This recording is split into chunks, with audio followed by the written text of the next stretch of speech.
Welcome to How You Livin', a transformative podcast featuring best-selling author, inspirational speaker, and minister, Dr. Rick Rigsby. And now, Dr. Rick.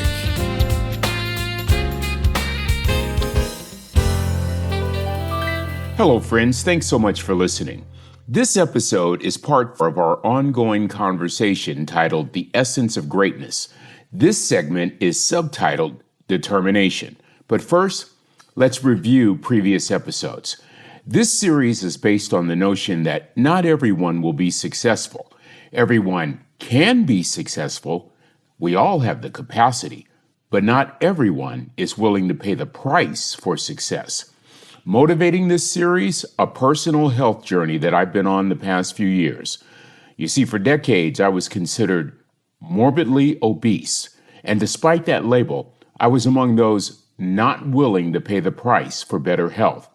Over the years, after countless failed attempts, my thoughts convinced me that losing over 100 pounds was not in the cards for me. I would often say, based on my thoughts, I can't do this. This is just too hard. I guess I'm just meant to be big. Here's a good place to insert the words of Frank Outlaw. Watch your thoughts. They determine your words. Watch your words. They determine your actions. Watch your actions. They determine your habits. Watch your habits. They form your character. Watch your character.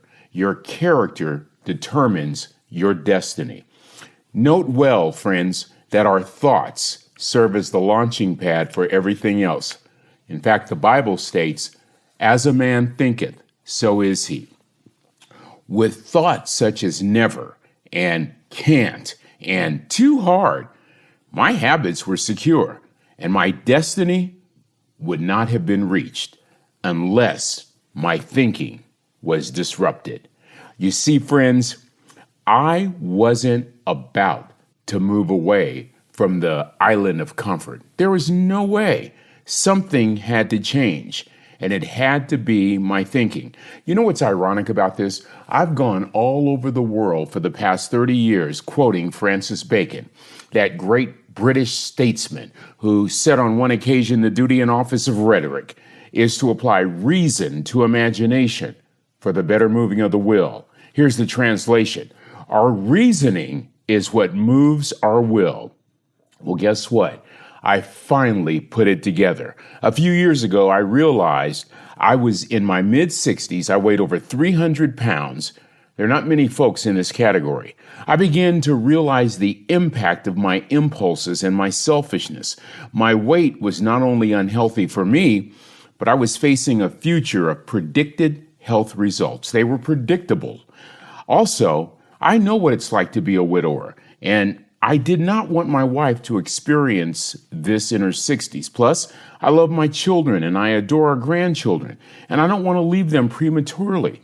In addition, I have more mountains to climb, more people to encourage, more folks to impact. All these reasons convinced my imagination to act, which convinced my will to move.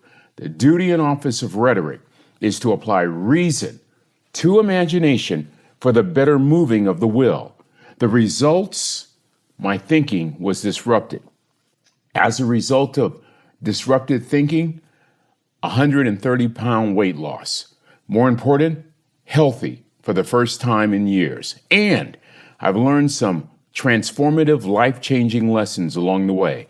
Here's one lesson: facing and answering the why question. Why should I lose weight? Became so blatantly obvious as I reviewed the reasons. I could no longer run from facing a certain future of poor health and all the devastating consequences that accompany such a condition for both me and my family. You see, if we don't understand why, if we don't know why, we won't ever be able to transform our lives. If we don't understand why, we'll never be willing to endure the pain of transformation. Part 1 of this series is subtitled The Pain of Success. In this episode, I discuss why pain is critical to any type of growth. In Samuel Chan's book, Leadership Pain, The Classroom for Growth, he stated, quote, When you interpret your pain as bigger, more important, more threatening, more comprehensive than your vision, you'll redefine your vision down to the threshold of your pain, end quote. In summary, without pain, there is no growth. And if we cannot answer the why question, we're reluctant to endure the pain. Does that make sense? Francis Bacon, once again, reason moves the will. In my case, the more powerful the reasons, the greater the likelihood to tolerate the pain. Part 2 is subtitled The Blueprint for Success. Learning to do hard things is critical to any kind of success. You see, success has a price tag. It's called hard. If it was easy, everyone would be successful. If you believe, as I do, that great people do things that other people don't, try beginning your day with this motto: do hard better. Let me say it again. Do hard better. Don't run from hard. Embrace hard. Do hard better. I read a great blog by Tim Denning in Success Magazine. He said this: if your life sucks, it's proof you need to do more hard things. Part 3 is subtitled Becoming Comfortable, Being Uncomfortable. Friends, anything worth accomplishing forces you out of your comfort zone. My health journey forced me to hold a mirror in front of my face. Boy, I learned some things about me that I'm not proud of. For example, for most of my life, that's right, for over 60 years, I have chosen comfort over challenge and convenience over change. These days, I'm learning I must yield control in order to gain control. I'm learning that I must be willing to have a teachable spirit, that I don't know everything, that if I'm the smartest person in my group, I need a new group. I'm learning the most important lesson, and that I must always, every day for the rest of my life, answer the why question. For years, I thought losing weight was easy. It actually is. What's hard is the daily commitment to the process and learning to become comfortable being uncomfortable with relinquishing control, challenging old assumptions, developing a teachable spirit, understanding the power of our emotions, and learning the difference, in my case, between hunger and need. Bottom line, losing weight, easy. Transforming your life, uncomfortable. But if you're not satisfied with any part of your life right now, I want you to ask yourself a simple question. Am I willing to be uncomfortable in order to make the necessary changes to transform my life? Again, the words of Samuel Chan in his book, Leadership Pain. Growth equals change. Change equals loss. Loss equals pain. So inevitably, growth equals pain. If we're not willing to suffer discomfort, we should not expect to grow. I learned that my comfort was rooted in habits and patterns counterproductive to good health. And I was reluctant to change those patterns, even though they were not offering me the intended results. Let me give you an example. For decades, I rode a stationary bike several times a week. But at the same time, I consumed approximately 4,000 calories a day. Doctors tell me about 4,000 calories daily was what it took to maintain over 300 pounds. Here was my thinking. Well, I'm exercising. That ought to be enough. I'm exercising so I can eat anything I want. Boy, do you see the lack of rationale? You can justify anything. As a matter of fact, I found that it's a lot easier. Hear that word? It's a lot easier to do the familiar rather than risk painful changes that might disrupt our routines. Precisely why part 3 of this series is subtitled Disruption. Disruptive thinkers add huge value to any organization. Such thinkers drive organizational change. They challenge existing paradigms. They perpetuate forward progress. They're always ahead of a constantly evolving environment.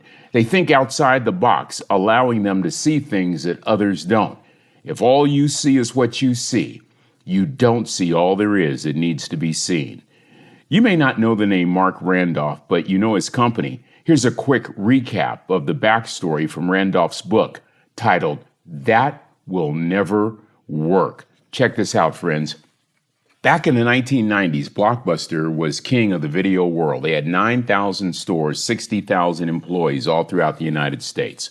Mark Randolph and his business partner, Reed Hastings, secured an appointment with Blockbuster's corporate folks. Here was their pitch. We'll give you 49% of our company if you allow us to be your online video rental arm and mailing distribution arm. Blockbuster laughed Randolph and Hastings out of the building. Randolph stated that he and Hastings had to figure out a way to disrupt the video world, but their first step had to be disrupting their own thinking. Well, the rest is history. Blockbuster filed for bankruptcy in 2010. Blockbuster has gone from 9,000 stores to one store in Bend, Oregon. They've gone from 60,000 employees to 5 employees at that Bend, Oregon store. Meanwhile, Randolph and Hastings' little company, well, it's done quite well. Their company, Netflix, with a valuation of $150 billion. The first step to that fortune, disrupting their thinking on a daily basis. We've now arrived at part 4 of our series, simply titled Determination. For every great endeavor advanced by every successful individual, you can go to one constant variable. Those endeavors that produce that success, those endeavors are fueled by a fierce, unstoppable, relentless determination. First, let me give you a little clarity. In previous podcast episodes over the past few years, I've talked a great deal about perseverance. There is a significant difference between perseverance and determination. Every great person I've ever met, whether a mathematician, an entrepreneur, a shipbuilder, a teacher, an athlete, an actor, stands shoulders above all others because of one trait, an uncompromising determination. Here's the clarity. When you persevere, you are refusing to give up. I like that. Rather, you keep pushing forward, focused on reaching your goal.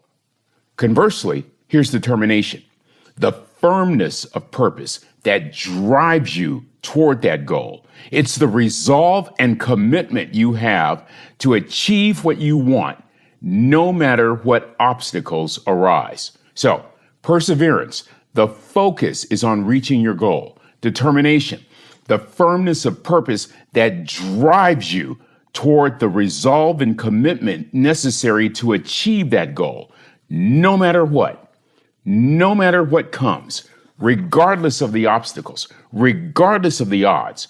Determination says, be it resolved in my spirit, I must reach my goal.